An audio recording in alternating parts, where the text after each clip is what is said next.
Ok. Okay. Estamos ofreciendo interpretación simultánea al español durante esta reunión. Si desea escuchar la interpretación en español, haga clic en el botón Interpretation o Interpretación en la parte inferior derecha de la pantalla Zoom. Verá un icono de globo terráqueo. Si se está uniendo a través de la aplicación Zoom para smartphone, seleccione su idioma haciendo clic en More o Más o en los 3 puntos en la esquina inferior derecha de la pantalla. Seleccione Language Interpretation, interpretación del idioma. Luego elija Spanish y haga clic en Done. Si desea escuchar solo al intérprete y no a los oradores originales, asegúrese de hacer clic en Mute Original Audio, silenciar audio original. Por favor, todos deben elegir un idioma, no se quede en la posición de apagado predeterminada. Gracias. Good evening. We are offering live interpretation in Spanish during this meeting. If you wish to hear Spanish interpretation, please click the interpretation button at the bottom right of your Zoom screen. You'll see a globe icon. If you're joining via the Zoom smartphone app, select your language by clicking More or the 3 dots in the bottom right corner of your screen. Select Language Interpretation, then choose Spanish and click Done. If you wish to hear only the interpreter and not the original speakers, be sure to click Mute Original Audio. Everyone must choose a language. Please do not stay in the default off. Thank you. Christine, do you have to put the, oh, there it is. Yes. Thank you, Karina. Okay. Okay, so hi everyone, and I want to welcome you all to the January evening with the admin. My name is Heather. I'm the room parent coordinator for the PTO, and I'm going to be your host for tonight. I'm going to give you a brief overview of how it's going to work. The whole event should last for about an hour with an approximate end time of about 6:30 or so. First, we're going to have a brief update from the principals on any sort of current events that need to be said. Then we're going to have a 20 to 25 minute presentation on the topic of school safety tonight, presented by Principals Bowders and Tracas, I believe, or more everyone, I think a few more people than that. And then afterwards, we're going to have a question and answer period. So please save all your questions to the end, and please use the raise hand function when you do have questions. You can also direct questions to the host through the chat function on the Zoom. Please remember to speak slowly for the interpreters. And just remember that we are all parents and families of Einstein students here. So we expect everyone to be respectful in their questions and comments. And please make sure when you're not speaking to keep your microphone on mute. Okay, so at this time, do we have any announcements from either of the principals or vice principals or any other administrator? We can just say we just ended our first semester. And so, and something new for elementary school is it will be that our report cards will be coming out through Power School. So you're going to get information via email and text about how to log into Power School to get your students' report cards. So that's a new change for us this year. Other than that, I just want to report that construction is, despite the rain, it's actually all on target, and you will start to see some walls coming up soon. So it's kind of exciting over here. Oh, and sorry, one quick thing. I just did want to remind everyone again that we are recording this. So if you don't want to be recorded on video, you can turn off your video function. So. Good evening, everyone. I just wanted to share with everybody that we're very, very excited. Our 6th graders left yesterday for the first time. It's pre-COVID to do our traditional 6th grade camp at Camp Marston. The kids looked so excited yesterday. So we're really, really hoping that they're just going to have just an amazing experiential opportunity that they're going to remember for the rest of their life. Some of the other things that are happening, as Principal Bowders mentioned, we wrapped up our first semester. I can't believe we're already in semester 2. And with that, we have completed another round of MAP assessments to be able to check in to see where our students' levels are at with math and with English. That's a systematic process for us where we test in the fall, we test in the winter, as well as in the spring, just so we can keep our fingers on where our students are, where their strengths are, and where our areas of intervention and support are as well. And then lastly, I'm excited because a few years back, right before COVID, we had some grant monies, and we applied and we got some grant monies, and we developed a small industrial art shop, old school wood shop. But it's not just old school, but it's a little bit high tech, because we have a part of that grant. We also got a CNC router, which is a robotic router that can just do amazing things, working with wood or any kind of material. And then we got a laser cutter as well. And now we finally have the opportunity where we hired a gentleman from the community to work with a group of our students to develop a skate and scooting club. And what they're going to be working with Jim is to be able to use the math and the physics and everything involved, including basic shop safety, to be able to build with our shop skateboard ramps and just provide another opportunity for connection for our kids. And we have about around 15 to 20 kids that are involved in our skate and scoot club, and getting their hands on some wood and cutting it up and building some ramps and having some fun and staying positively connected to school. That sounds awesome. Okay, is there any other announcements, or are we ready to get started? Yes, good evening. I'd actually like to make a couple of announcements before we get started with the topic for this evening. First of all, folks will see a letter coming out in the Friday message this week, written by our board president and myself, expressing both our sorrow and our anger and frustration around the Monterey Park shootings that happened over this past weekend. And we were going to get the letter out earlier, but then as we were finishing up the first draft, there was another tragic shooting in Half Moon Bay in Northern California. And so I just wanted to express that the sentiments that we have in this letter are really focused obviously around our sorrow at the events, but also an emphasis on the importance of a community that cares for its members. You'll see tonight we talk about that. Tonight is not just about what happens when students get in quote unquote in trouble in school, but it's a much more holistic approach. And so for me, it's a much more somber evening because of what's happened in the last week.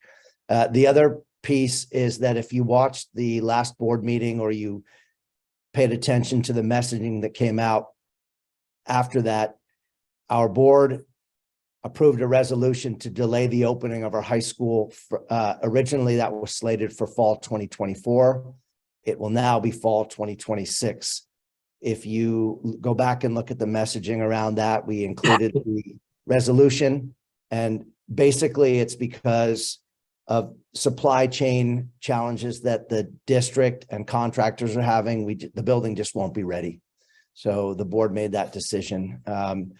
We're in the process of updating the website portal on the Einstein page that talks about the high school. And so, whatever circles you're in, if you can disseminate that information, I realize, the board realized, everybody realizes that negatively impacts, 2 years of kids whose families were planning perhaps on attending our high school. So there's not really any way to work around that at this point. Our high school is going to open, but it'll be 2 years delayed.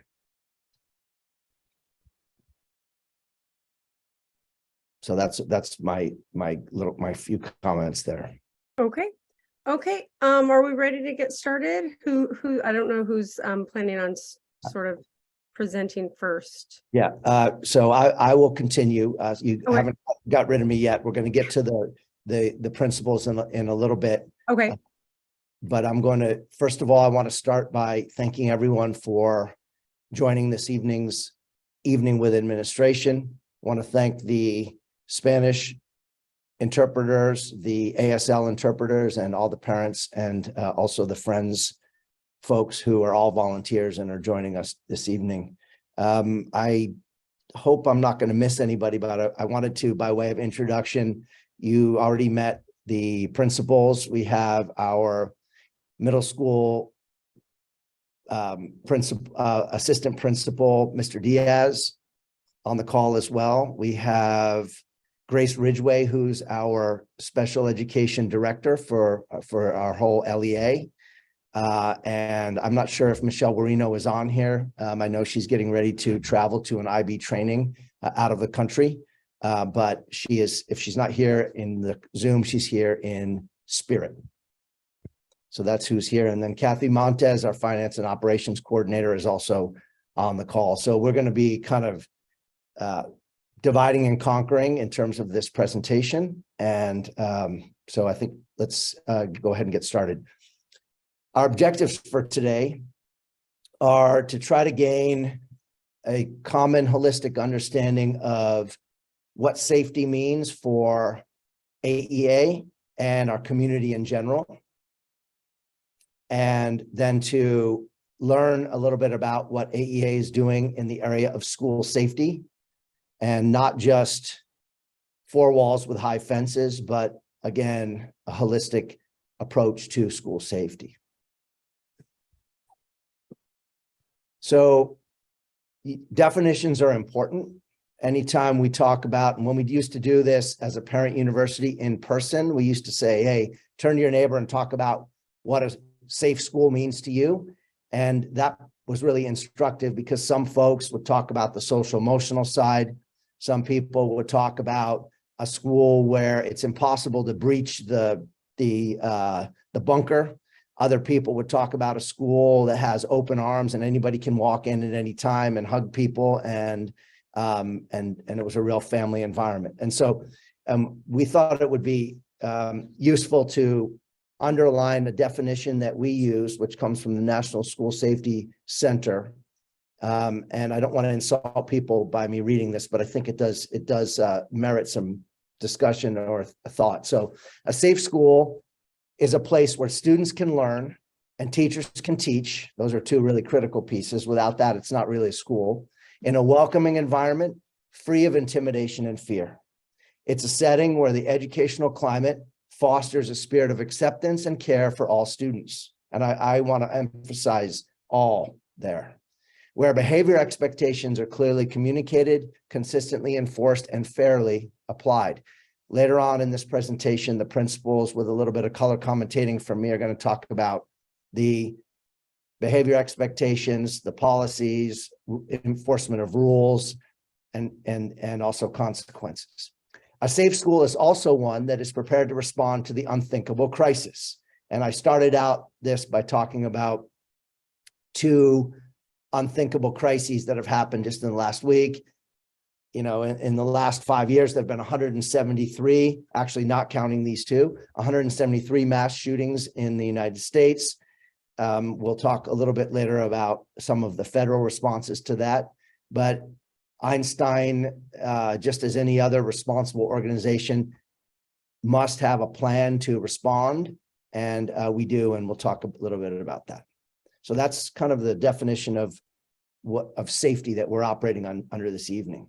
So the United States Secret Service, for very understandable reasons, has a real interest in both predicting future acts of violence and also trying to look at patterns from the past and learn from them.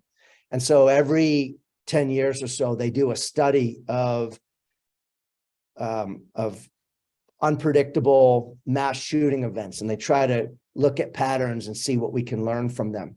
And so actually in this past week, they just released their latest report, which is an analysis of mass attacks in public spaces. So we're not talking just about schools, we're talking about public spaces from 2016 up through 2020. So clearly that doesn't involve the last couple of years, but I wanted to underline a couple findings from this report. You can Google it. It's called Mass Attacks in Public Spaces, if you want to read the whole PDF or the executive summary.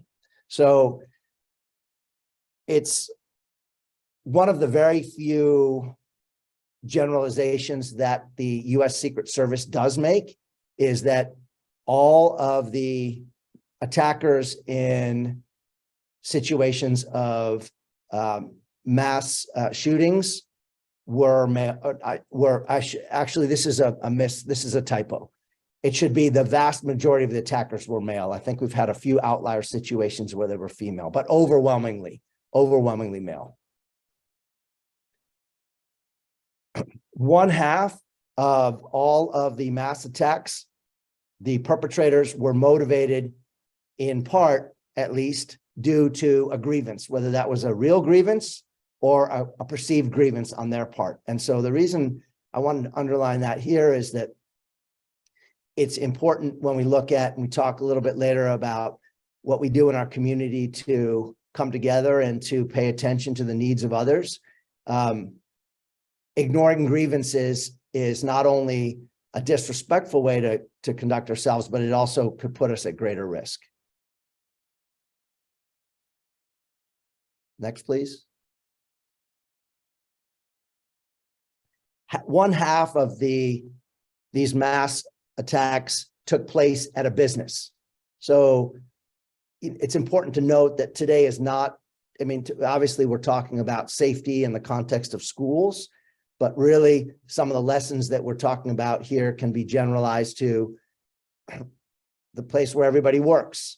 And the next bullet point, we'll talk about the fact that it's also, you know, about a third of these took place in open spaces. So we always think about, well, someone breaching the perimeter of a school or a business, but a fair number of these take place out in the open. And of course, there's this piece about firearms. The vast majority of these mass attacks involve firearms, and at least a quarter of them, the perpetrators either used firearms that were illegal or were using firearms that they were not permitted to have, whether they hadn't obtained the proper licensing or they'd been banned from that. And most of these attackers either had criminal arrests or charges prior, some mental health symptoms, and financial instability was also a factor, certainly within the previous 5 years or so. So I included this in here. You'll see it in the report, but I think it bears some reflection as we come out of a pandemic that affected folks disproportionately, and also for some people had a devastating financial effect. And then just me editorializing, I believe we're actually in short order going to be entering into another time of recession in the United States. And so these are all factors that play in here. Following the previous one of these Secret Service reports, the federal government convened a federal commission on school safety because they wanted to kind of drill down on what lessons could be learned and really applied specifically to schools. So the Department of Education convened this commission, and there were a lot of findings, and we've kind of summarized some of them here. First one. Next, please. So I think this goes without saying, but it's really important to think about the fact that these are any school safety discussion, whether we're talking about a school shooting situation or we're just talking about making a community more welcoming and safer. It's a complex discussion, and no two schools are alike. And no two schools are alike culturally, but also in terms of their infrastructure. We can talk about Einstein Elementary and Middle, and the campuses are very different. There's certainly age differences in the students, and there's some cultural differences in terms of the staff, perhaps. And so that bears reflection.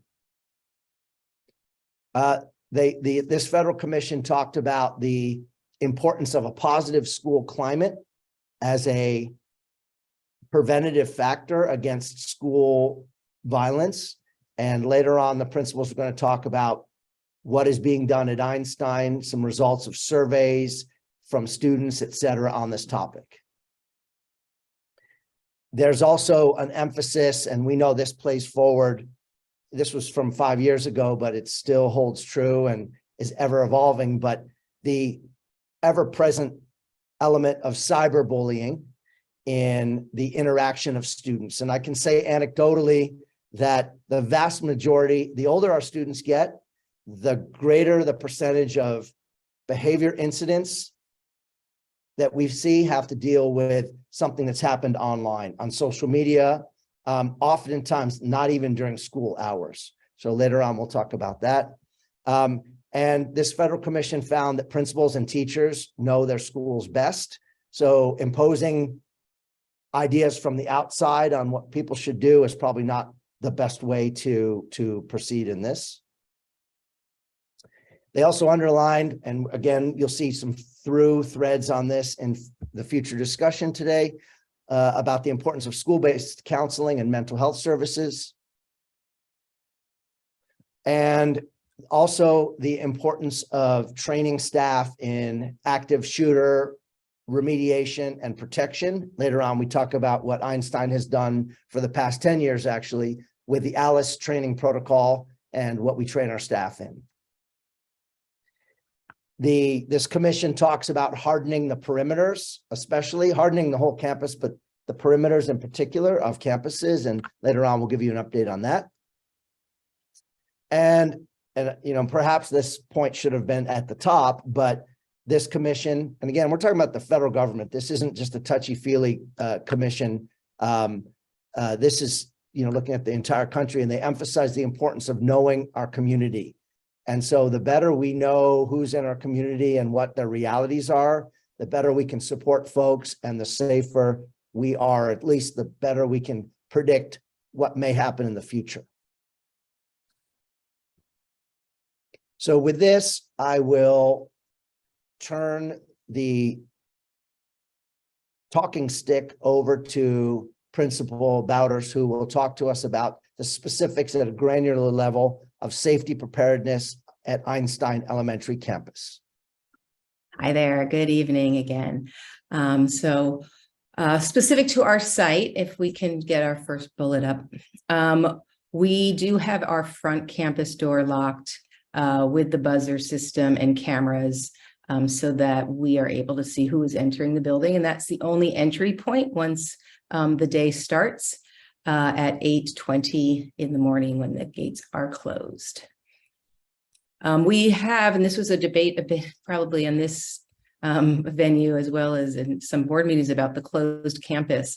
And for reasons that we just saw on the slide above in terms of hardening the perimeter of our campus, we have remained a semi-closed campus, at least compared to what we used to be, where we would have gates open at the front and back all morning and parents were on and off.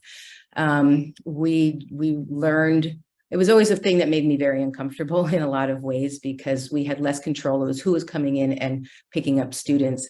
And it became more of an issue actually after COVID. And what we saw an uptick of were a lot of very specific rules around who can pick up a child.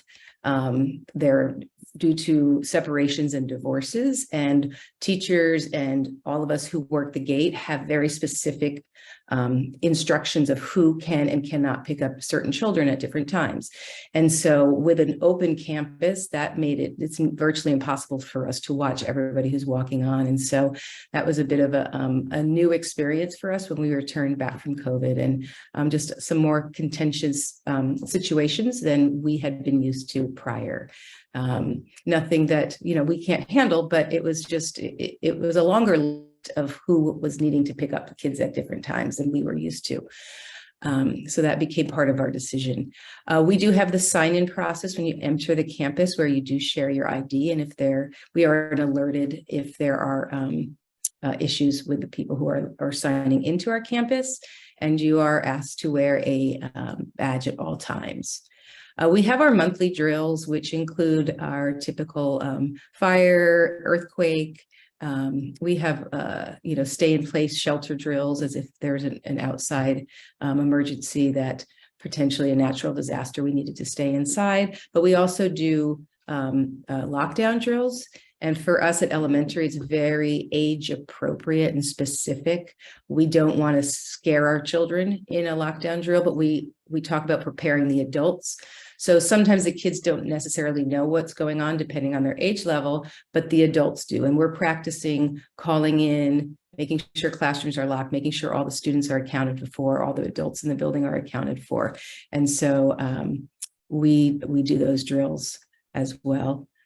We have ways to lock down our campus inside and outside the campus that we're all trained on and know what to do in those situations. And those drills help us practice that as well. Principal Trackus will talk a little bit about our ALICE protocol, which is our emergency and active shooter preparedness. And all of our staff are trained annually in this protocol. We have our teacher and safety crew supervision. This year, now that our campus isn't open, it's very hard to actually monitor the different entry points and the traffic jams with all the construction. So pretty much every single staff member in the morning and in the afternoon are actively supervising, whether they're crossing these kids safely, whether they are in the back gate, opening doors, walking kids to the lunch arbor. Every staff member is working dismissal and drop off to ensure our student safety. And then we have our volunteer screening process. Depending on the level of volunteer that you want to be, is the difference of the level of kind of scrutiny we do on you as a volunteer, and including TB tests and that fingerprinting to make sure those of you who are with our students are safe to be with our students. And Principal Trackus. You're muted. You're muted. Thank you. Thank you, Principal Bowders. Before we jump into our bullets of what we do at the middle school, I just want to share with our community that we task our teachers and our staff to be able to develop transformative relationships with each and every student. And before we jump in, I just want to talk about the importance of, we talk with our teachers and our staff and we say, hey, everything begins and ends with relationship. We need to know our kids. We need to have connections with our parents and our community, know and understand where there might be opportunities for help and support and intervention.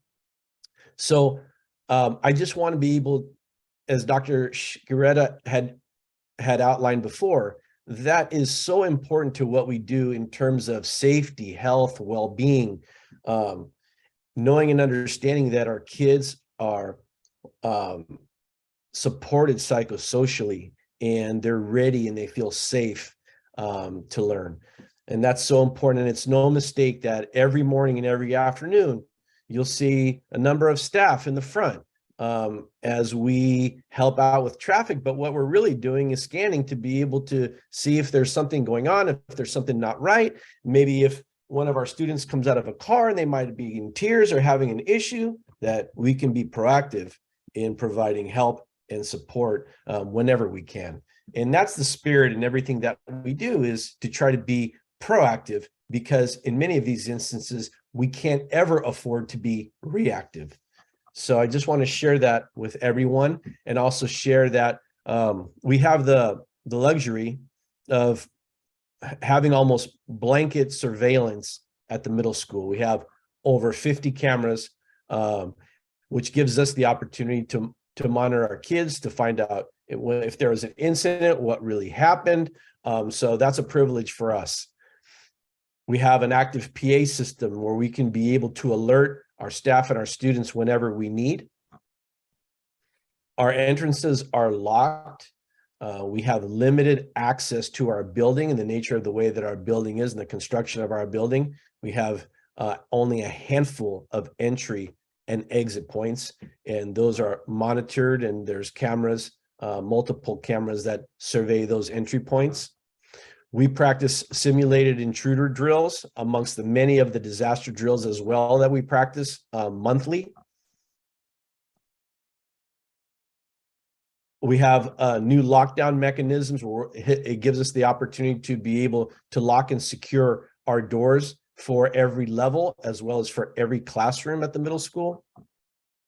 And then we also train in the ALICE protocol that I will talk about in a minute, a proactive approach on how we deal to emergency incidents. Some of our classrooms have blackout curtains where if you've been inside the middle school, you'll notice that there's this amount of glass, which creates a really beautiful learning environment. But at the same time, too, we have to be proactive in case of emergency to be able to have those blackout curtains for all of our classrooms. Volunteer screening process, TB tests, and fingerprinting. Again, another step in being proactive and knowing who's connecting and working with our students and who has access to our buildings. And then our sign-in process, which may seem tedious to some when they come to the middle school, but if someone has a past that's concerning, we'll get an immediate trigger. And it gives us the opportunity to be able to filter out someone who could potentially be a negative influence or hurtful influence or danger to our school community. So that's part of our sign-in process, which is an excellent system. And then we talk about ALICE, and you're probably going, who's this ALICE? Who's this ALICE? ALICE is a system that we have in place for our organization and how we deal with a situation that involves potentially, for example, an active shooter. ALICE was created in response to the model that was put in place that came out of the 1980s and the 1990s in drive-by shootings in Long Beach, where in schools in California, for years, we drilled our students to be able to duck and cover and to get in the line and hold a position. And we found out, unfortunately, based on the research that has been provided, that this was not the most effective way to be able to address an emergency situation of the worst kind. The ALICE system is a more proactive and active approach in dealing with an emergency situation. ALICE stands for, we see the A in alert. In a situation, we need to be able to alert and use whatever kind of mechanisms to alert as many people as possible in that building about the specifics of what's happening in the current situation, whether a megaphone, whether a telephone, whether a walkie-talkie, whether the PA system in the school, you're alerting your school community to the situation and the specifics of where that potential threat is, in the hopes of, when we jump from A to E, that as many people can evacuate as soon as possible, knowing and understanding where specifically that threat is in the building. So the A for ALICE is alert. If in a situation that we have someone who, for example, is an active shooter inside of a building, and we've alerted, and based on that information, if we know that it's too much of a risk for us to evacuate and to be able to open the doors and head for an exit, we go ahead and we lock down. The I stands for inform. There's a continual communication that's going on as far as what's happening. Where's the situation? If we can, we have fluid communication of what's happening. Why? So it gives us the opportunity, if we know that we can evacuate and we can do so safely, that we need to be able to move as fast as possible to get our staff and students out. In a situation where the threat is too close to a potential classroom and we have to lock down, we have to barricade, right? And we have to be able to, we do exercises where we practice that, barricading a room, for example. In the event that we have to be able to lock down, barricade, and if there's a continued threat to that classroom, we have to counter. And this goes against everything that we learn about drop and cover and hold. But we teach our staff, we teach our school community, if someone comes into that room, if they break through that barricade, if it's a eraser, if it's a stapler, whatever it might be, throw it and let's counter the threat. That's the C in Alice. And then our goal is to safely evacuate as many of our staff and students as possible.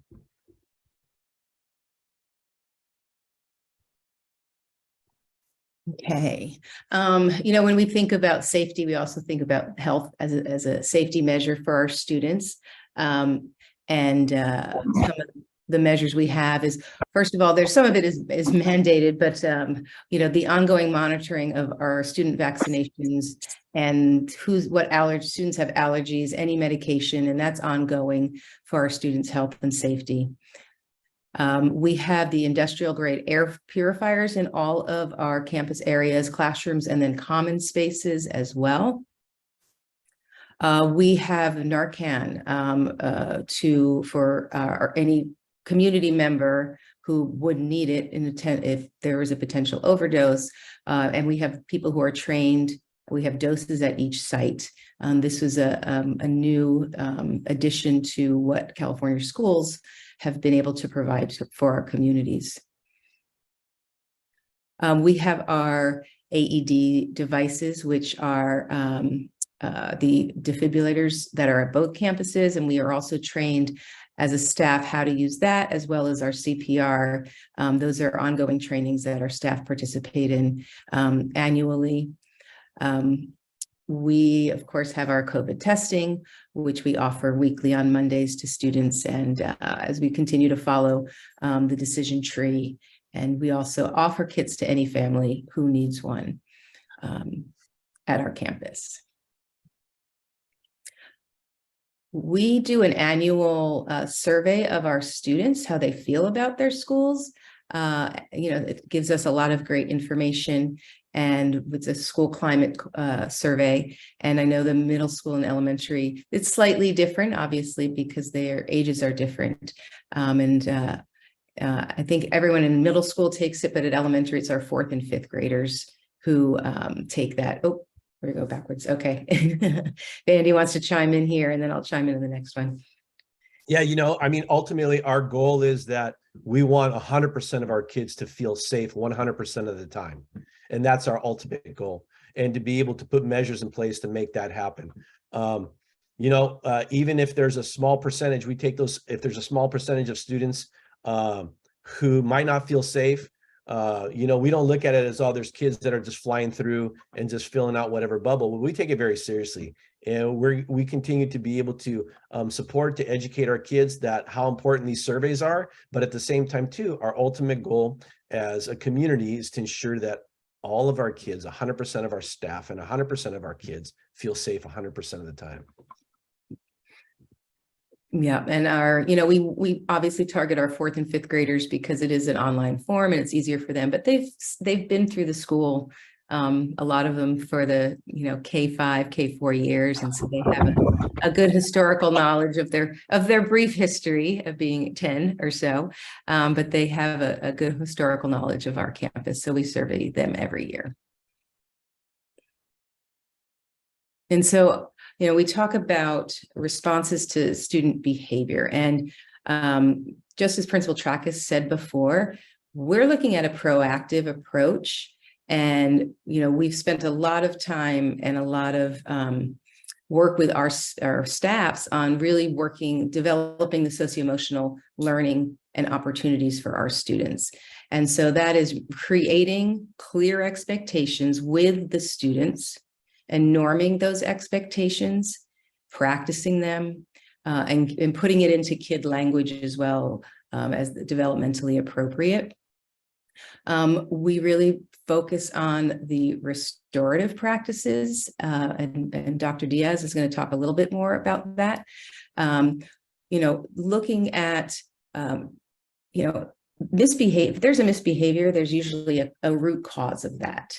And so it is not about, blaming a student for a behavior. It's really looking at, okay, what's happening there and how do we support that student? And how, if that student did wrong somebody, how do we make it right? How do they, enter back into their school community or their classroom able to move forward and not be labeled, a certain thing. We hear the word bully all the time, and it's thrown out very loosely in a lot of ways. And so really digging into what's going on with a student who might be, saying mean things, whether it is, an ongoing, which really the definition of bullying is targeted, ongoing toward a student, or a student says a mean thing once in a certain situation, which is more of an incident. And so we really have to break down what's happening in every case when an incident comes our way. We look at developmentally appropriate, consequences and practices in restoring that kind of that acceptance and forgiveness if there's incidents happening. And we know that every situation is unique. It's what, if it's a discipline situation or an incident comes our way, it's often myself or the assistant principal, Mrs. Guarino. It might take us half a day or a day sometimes to actually get to the root cause of what happened. It's really easy to look at a behavior and say, oh, he used foul language, he hit this child, let's give a behavior ticket and move on. When you start peeling the onion, there's might be a whole lot of layers that was happening to that child first, or there's things that are happening at home that we're learning about. So we take each of those situations and really investigate what's going on, because at the core of a negative behavior, sometimes there's some hurt and some pain and some need there. And so we look at that piece of the whole puzzle when we look at student discipline and supports. Thank you, Principal Badaris. And just to give a little bit more background on the restorative process or the restorative justice, this is really born of criminal justice reform. But on a school campus, as Principal Badaris already have stated, the goal here is for the student to not only acknowledge the harm that has been done, but also bring them back in. This allows us to, again, find out what the root cause is of those incidences. We have students in elementary school. We have students that are entering early adolescence. And there's a lot of things going on. And once you start to peel back the onion, you're able to find the root cause, so that the long-term goal is to prevent, and that's what we talk about being proactive, prevent a similar incident, especially when there's harm coming to a child. Now, that's not to say that there is no consequence or there is no punitive. Again, it's always tailored to the situation. It's tailored to the students that are involved. And some of the strategies that we might employ, and it's not limited, this is not a comprehensive list, but just a few. It could be facilitating a conversation between the student and any persons impacted by a specific incident. It could be also facilitated just by the teacher. It could be facilitated by myself as an administrator, or it can involve some of our behavior specialists, which we've been able to, fortunately, to bring aboard this year with our special ed director, Grace Ridgway.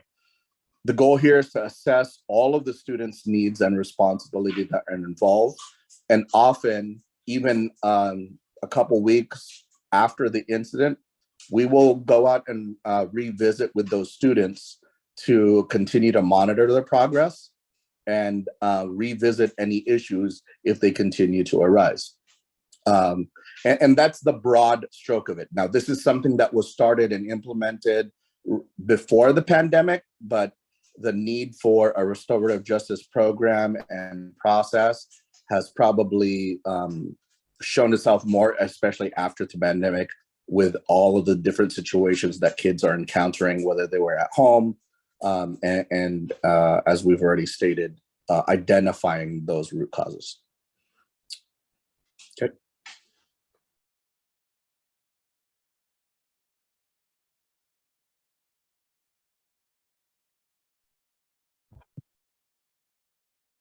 In support of our students with their social emotional needs, we at AEA have several supports in place, as well as staff and community partners, such as two school psychologists, one assigned at the elementary and one assigned at the middle school.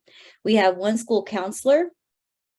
We also have, and we added this year, a community coordinator, and her role is to provide support not only to our students, but as a liaison between our school and our community. We're hoping that she will become a key member in engaging our families and becoming a voice, not just for our students, but for families that need a little more support. We also added 2 behavior support specialists. They support both campuses, both elementary and middle. One is a certified behavior analyst, a BCBA, which is great for our school because we have someone that can truly monitor, analyze, and assess our student needs with regards to behavior. We continue to have a relationship with San Diego State School of Nursing program. They come to our classrooms and facilitate health and wellness presentations. We also have our school safety school ambassadors at the 4th, 5th, and 6th through 8th grade level.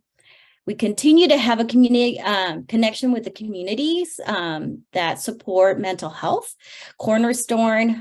Cornerstone, Vista Hill, and Elizabeth Hospice provide support to our students, especially in a time of need when we lose family members or we're going through some trauma ourselves. We, at the elementary school, we have a responsive classroom and restorative justice at the middle school, which again, we have it at the middle school, but we're working towards incorporating it at both campuses. We also have No Place for Hate, school-wide focus on student agency, which is really important, especially when our students come to our campuses with unique characteristics, and we want to promote and allow them to develop these characters so that they become leaders on our campus.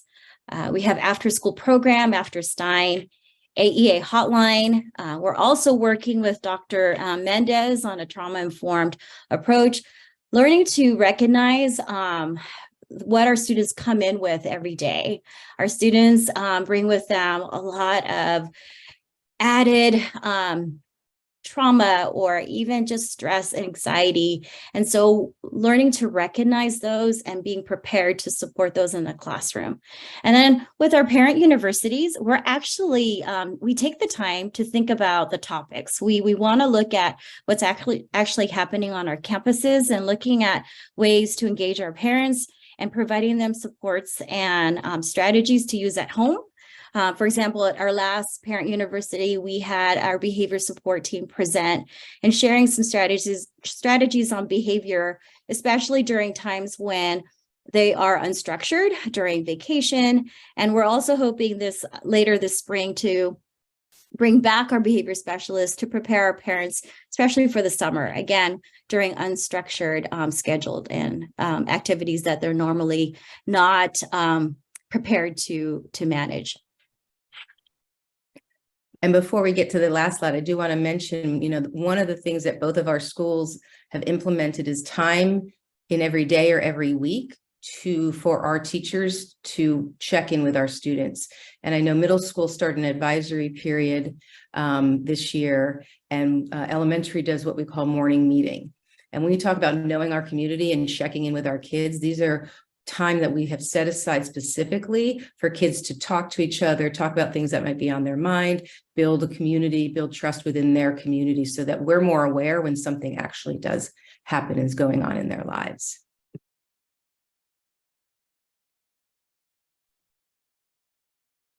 Okay, Sorry. is there more here? Or are we, Yep. We just want to make sure we have some time for some questions. Should we talk about Dr. Sciaretta and Principal Bauer should talk about last resort consequences? Yeah, Okay. there's more. I will move through it expeditiously because I don't want the emphasis of tonight to be on this. But Okay. we'd be remiss in not mentioning that in outlier cases, we reach a situation where we need to implement last resort consequences. These could include suspension, both in school and out, and in very, very, very rare cases, expulsion. I just wanted to bring up the expulsion topic because we've been seeing a rash of parent reactions to behavior situations where parents understandably are frustrated, but their first demand is expulsion. And so I wanted to be really clear that there are five situations under which I am mandated to bring an expulsion case to our Board of Trustees.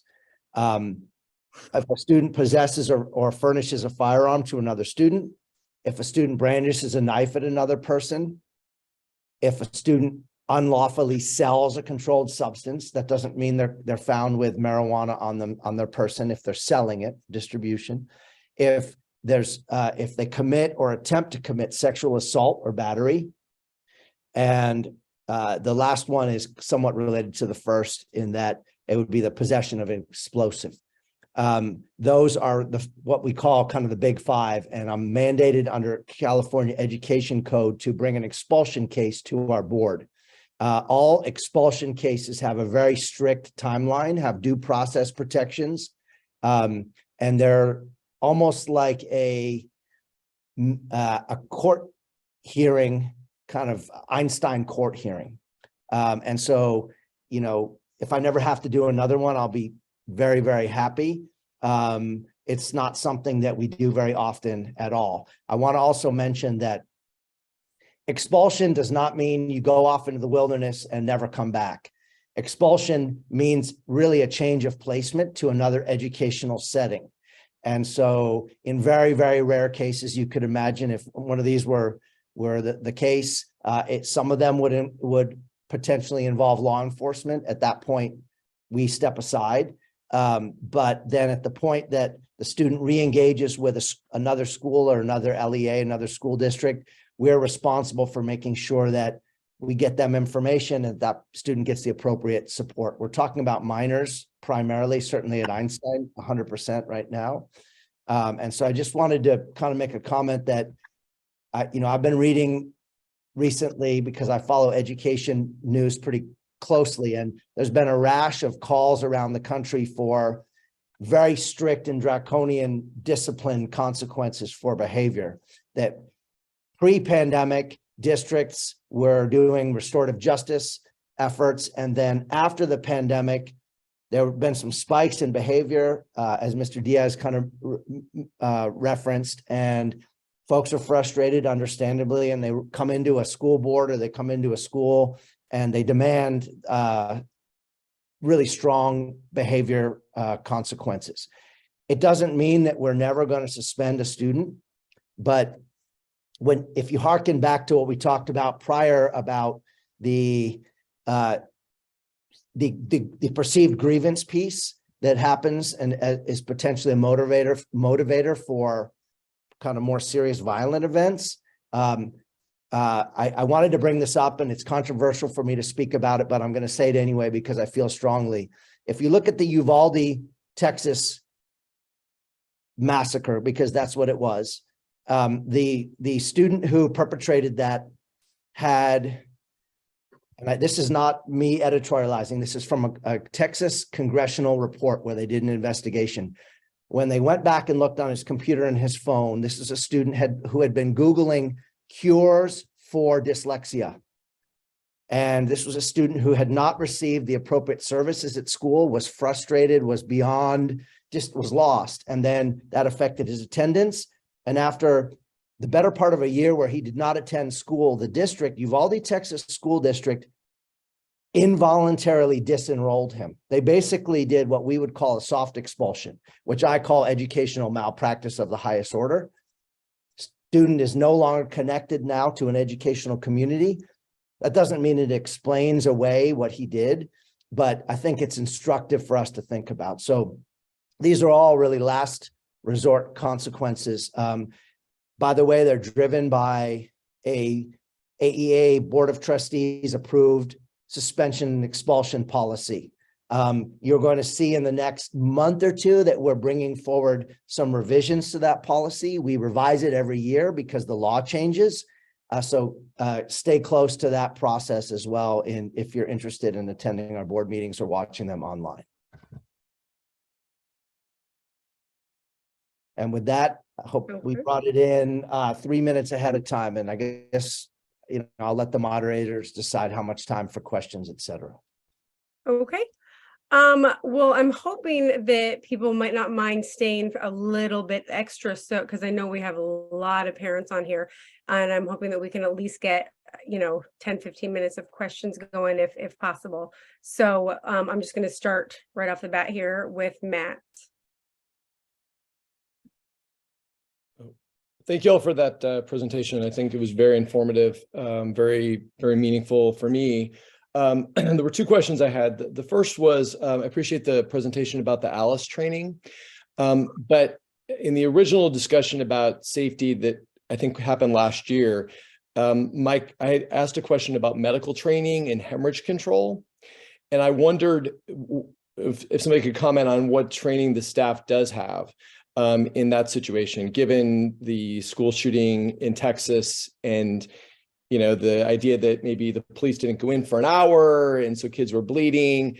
What is there anything in place in terms of medical training that bringing the community in to teach teachers the basics of hemorrhage control, number one. And then number two, I followed the discussion about the restorative justice practice. I didn't hear a lot about what you might consider the victims and sort of what the follow-up was with the folks who were had consequences from the behaviors. What supports are available to them? What's the process for follow-up with them so that both sides of the equation are addressed? If you could speak to those, I'd appreciate it. Yeah, thank you, Dr. Kill. I'll speak to number one, and then I think maybe Dr. Diaz or the principals can speak to number two. So number one is something that we've considered. We commissioned an audit of safety and security at AEA. I know, Mr. Kill, you're aware of that because you follow board meetings. We have received that audit. We haven't yet released the public portion of it because we're still we're first going to bring it to our board, a redacted version. For obvious reasons, there's some stuff that's private for the protection of our community, our students. That topic around training, it was addressed in that, and so we're looking at some possible steps going forward to better prepare us from a in-house response capability to buy time until law enforcement or emergency services can arrive on our campuses. So that's the most I want to say right now. I'm not going to commit to bringing in different people in the community to do that, but that's definitely on our plate. We realize that the concept of a first responder, and this is included in ALICE training, when we say first responder, we always think about EMT, paramedics, fire, that whole, all those different services, but actually, for the most part, first responders are the educators who you see on this call right now, because you're talking 5 to 10 minutes, or sometimes in Uvalde, Texas, an hour, hour and a half. That was an outlier case with incredible ineptitude, but you have situations where non-professionals are having to bridge the gap until the professionals can really get in the room and render services. So it's definitely something we're considering. Well, just to throw out there, again, I have a direct personal contact that can provide, I think, whatever you might need immediately. Just let me know. Thank you. Yeah, in regards to the restorative justice thing, all of the supports I had mentioned and that we had Ms. Ridgway spoke about, those are all available to all students at any point, right? So, and it is very rare, at least in my experience of 18, 19, 20 years doing this now, I lose track of time, that, a situation is completely one-sided. It does happen, right?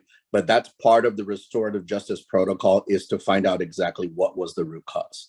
And more often than not, a lot, as Dr. Shirata had mentioned, especially after the pandemic, because students were isolated for so long in especially our adolescents, there 9 out of the 10 incidents that we've had that require an administrative attention had started online at some point, right? So that's a difference than when we grew up. There's a lot of communication that goes back and forth, especially on platforms like Discord or Snapchat, that are are kind of closed and encrypted, where we can't see any of those things.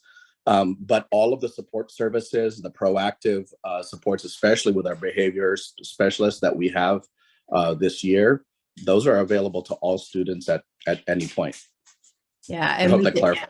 we definitely utilize that at the elementary. We don't have the same social media issues yet. Sometimes they're there, but so the same supports. We involve our school psychologist, our behavior techs, the teachers, when the students are comfortable, and sometimes they're not. You know, we have a lot of dialogue with all of the students involved. And sometimes the victim does want to hear an apology or hear from the other student, but sometimes they don't. And so we really listen to what, you know, the kids and the families. We obviously involve the families of any incident. And then we create a plan as a team of like, what's the best, you know, your child best. In a lot of ways, what's going to be the best way for your child to move on from this situation. And so that's a really kind of collaborative approach between families and the resources we have available. Thank you. Thank you. Okay, are there any other questions from any of the parents or any other teacher, administrator, anybody? Nothing. Oh, Miriam? Miriam? Yes. Hi. Hello. Thank you for all the information that you are giving us. I'm going to ask in Spanish because I don't want to miss a word right there. Tengo una pregunta. I have a question. As we all know, when there is bullying from either from the boy who is the buller and the other boy receiving the bullying, there is a problem behind. Is there something we know? Is there something we can do with the person performing the bullying? But many times it comes from home, from parents. I have had an experience with my son, not in this school, but in other times. And there were meetings with parents, and also, and obviously, some parents have a very similar behavior as a child. So it's very difficult to get to get communicated to parents. So, is there a way to talk to a psychologist or someone who may help, like in regarding mental health, either for the buller and also for the family of this guy, and also for the guy receiving the bullying, because many times these kind of children don't speak; they are quiet. So how can we manage this? What can we do regarding this topic? I can speak. Thank you for your question. I can speak generally about that, and then perhaps the principals can speak more specifically. We have a hotline that's listed on our website. We've encouraged people during COVID, even pre, but it really came into its own during COVID to contact us. It's confidential. You can send text messages to the line, requesting support, reporting a bullying incident. We as Grace Ridgway mentioned previous, we have two psychologists. We have a counselor. We have structures in place. We have outside agencies too that can come in and help with that. So we try to really address this from a number of different angles. We believe fundamentally that all behavior is an attempt to communicate something. And so whether the perpetrator of the bullying is communicating something they're bringing from home, there's a root cause that we need to get to. We need to, as Mr. Kill mentioned previous, we have to address both the victim as well as the perpetrator. And these are kids we're talking about, right? They deserve as many opportunities for intervention as we can provide until they're no longer in our schools. The other thing I'd like to mention is that, you know, when we think about bullying in schools, we primarily think about students bullying students. But I think we all need to really look at deeply and honestly the way we interact as adults in our community. If you parachute in and stand on the sidewalk on the elementary campus at pickup or drop off, or the middle school campus at pickup or drop off, and you watch the way that adults interact with adults, we have an issue that goes beyond 11 and 12 and 13-year-olds and 6 and 7 and 8-year-olds and their treatment of each other. When our staff, who are not trained traffic officers, are being subjected to verbal and sometimes physical abuse and threats on the sidewalk because they ask people to drive around the block because their kid's not out of class yet, it's not too hard to see how a student who watches that might continue to perpetrate that kind of behavior. And this isn't me pointing fingers, but this is a reflective point. When we talk about a community and grievances and anger and frustration, it's perhaps not too hard to extrapolate from that to actually people taking violent steps down the road. And so I think tonight's session is very well timed, actually. I think we have some soul searching to do as a community, and it's not just the Einstein community, right? It's everywhere, but my community is the Einstein community. So that's what I've dedicated, you know, the last 17 years of my life to. But so I think we all need to, you know, think about that as we come rushing in. And everybody, I get it. We're all busy. I'm busy too, right? I get in the Starbucks drive-through line and there's a person in front of me and they're having a philosophical discussion about egg bites versus this. And I'm like, God, I gotta go to work. I'm so important. Just order your damn egg bites. But the problem is that we got hundreds and hundreds and hundreds of cars and people who think that they need to go somewhere and they're the most important person in that moment. And actually our kids are the most important people. And we're modeling something to them that then we're expecting them to go into a classroom and shut off that switch and behave perfectly. Doesn't work that way. So I can't cure all society's ills.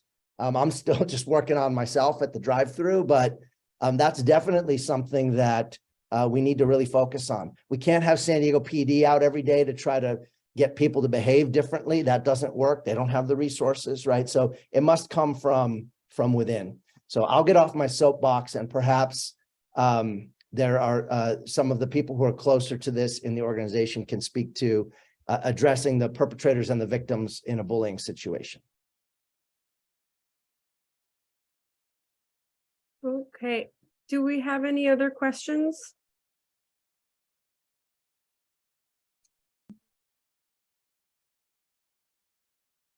Okay.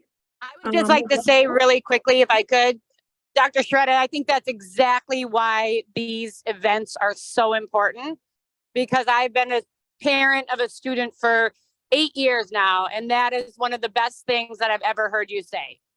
So I think that these events and these opportunities for us to get together remind us of the community and remind us that we should be respecting each other. So I really encourage these events to continue. I like that everybody is able to stay on, because every minute matters and we are so busy. And I do think it's great when the parents can sit down with the administration, because it really does make a difference. So thank you, everybody, for your hard work.